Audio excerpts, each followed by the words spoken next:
Now, very important, before we do the final assembly, make sure that you're opening your zipper pocket zipper all the way. And then you're going to take your bag's exterior. You can decide whether you want your zipper pocket on the back side of your bag or on the front. I think I'm going to put mine on the front. I'm going to insert my exterior shell. So you want this to be right side facing out and your lining shell to be wrong side facing out. And you're going to tuck this in. Now remember, your lining shell is slightly smaller than your exterior because we used a bigger seam allowance. And you're going to clip these together along the top edge, and you want to make sure that your seams at the top are perfectly lined up. So I'm going to go ahead and clip this together. I'm clipping a exterior shell and a lining shell together. I usually start by lining up the side seams together and clipping them first, and then I can stretch out my lining fabric and clip everything else in between. When working on the sweet pea specifically, you're going to want to make sure that your D-rings or your triangle rings are pointing down towards the bottom of the bag so that you don't accidentally sew over them. Here I have my exterior and my lining shells clipped all the way around the top edge, and I'm going to go over to my sewing machine now and I'm going to sew all the way around. Because I don't have a free arm machine, I have to sew the opening a little bit differently. So I do sew from the inside of my bag all the way around.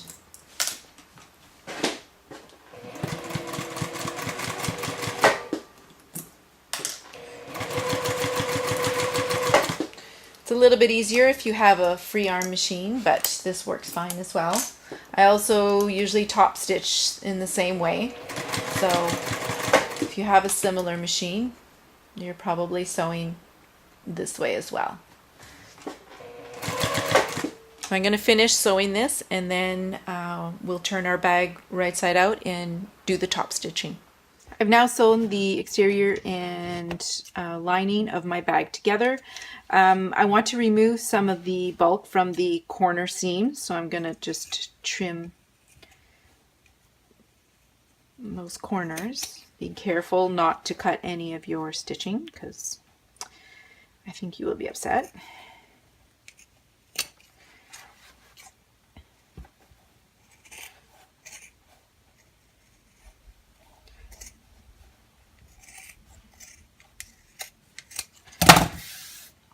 Alright, now you're going to reach in through the opening of your zipper pocket.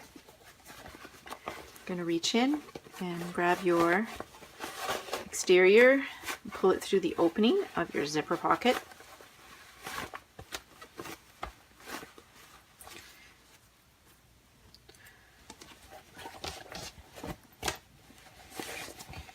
And then tuck it inside.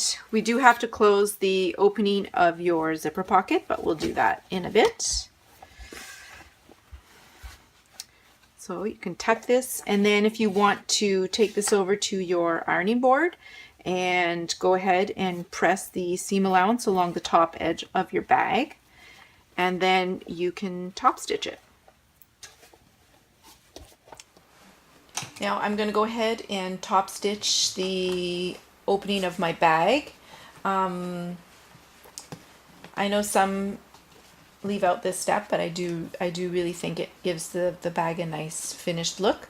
And as I mentioned previously, I have to top stitch from the inside because I don't have a free arm machine. And when top stitching, I use a longer stitch length of 3 or 3.5. depending on what materials I'm using.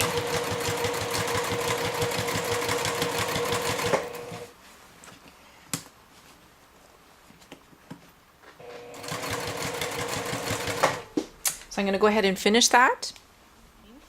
And then the final step here is to sew the opening of your zipper pocket shut. You can either do this by hand or by machine.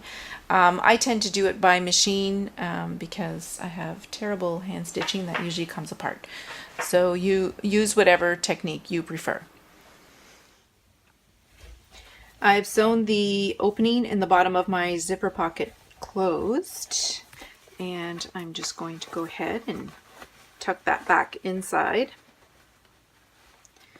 Close my zipper pocket. And now we've finished the interior of our bag. We've got a nice lining that fits snugly inside.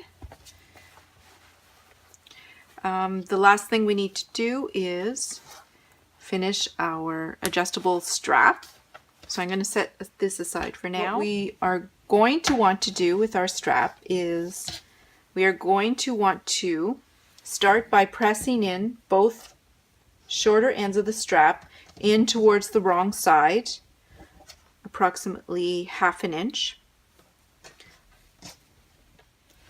I've now pressed the strap in half, wrong sides together, along the entire length of the strap. You then open up the strap and fold in both halves towards the center crease, and you press that along the entire length as well. I've gone and pressed both halves of the strap in towards the center crease. Now I'm just going to fold that strap along the entire length, once again, along the original center crease. And then we're going to sew the strap. You're going to sew around all sides with a 1/8 inch seam allowance.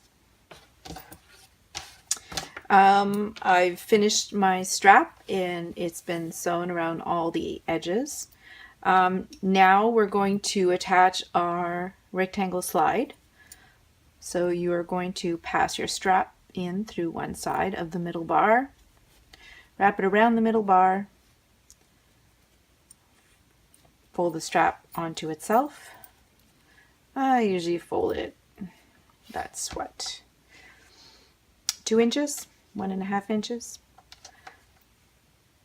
And then you're going to sew it in place, and I usually do a square box of stitching, and if you want to reinforce it even more, you can do an X inside the box.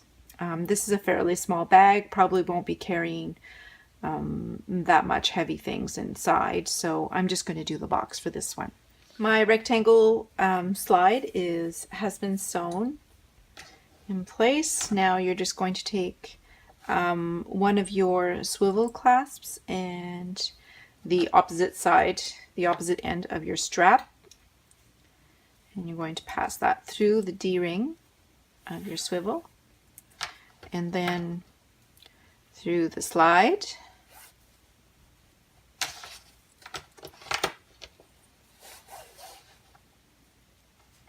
up through the other side, and then